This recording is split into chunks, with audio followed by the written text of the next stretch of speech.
I'm KB with The Beat. How are you both? Very well. Perf. Thank you. It's so lovely to chat. So I'll dive right in. I've only seen the first 4 episodes of this season, but your two characters, Bilquis and Technical Boy, are already at odds. Bilquis seemingly, giving Technical Boy, I'm going to call it a virus for a lack of a better phrase, but giving him a virus of some sort after not wanting to be manipulated into this old gods versus new gods war. But of course, then Technical Boy, we see, goes on a journey with Shadow Moon, kind of in search of Bilquis. So my question just really is, talk about how your dynamic between the two of you changes and expands and grows over the course of the rest of the season. Sure, that's a hell of a lot of stuff. That's good.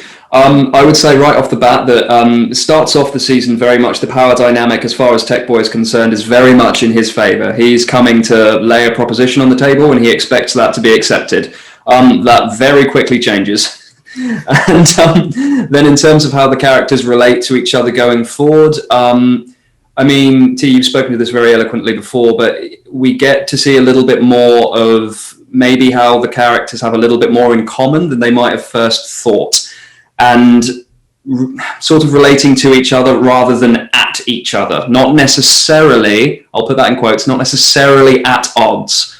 That's a little flavor of what you can expect going forward.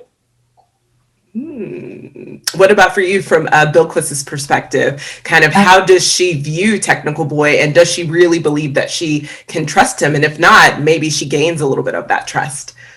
Oh, you put it perfectly. And Bruce really spoke wonderfully to their kind of dynamic. We've seen them over time come into contact, and we're already starting to see this growth. Where it's very different is Bilquis is a god that a lot of the other gods don't quite know how to pin. But I would say it's only because she really does want to connect with all of them. She really does want to get them to understand her point of view, that it doesn't have to be opposing ends, that there is another way, and that you can find a different path, a path that does not involve war.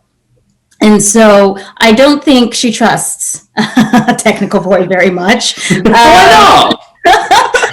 I'm just saying. Why? However, I do think there is a strong need for her to try and make him understand. We forget that this is a being that has lived for eons, has seen nations rise and fall. And in her mind, he's quite new. He's a baby. Right. And so she's trying to impart some of this now, but she's also going through a bit of a struggle herself. When you're that old, you maybe forget parts of yourself. And that's when she starts to really reconnect. And then she finds, a connection with the Orishas.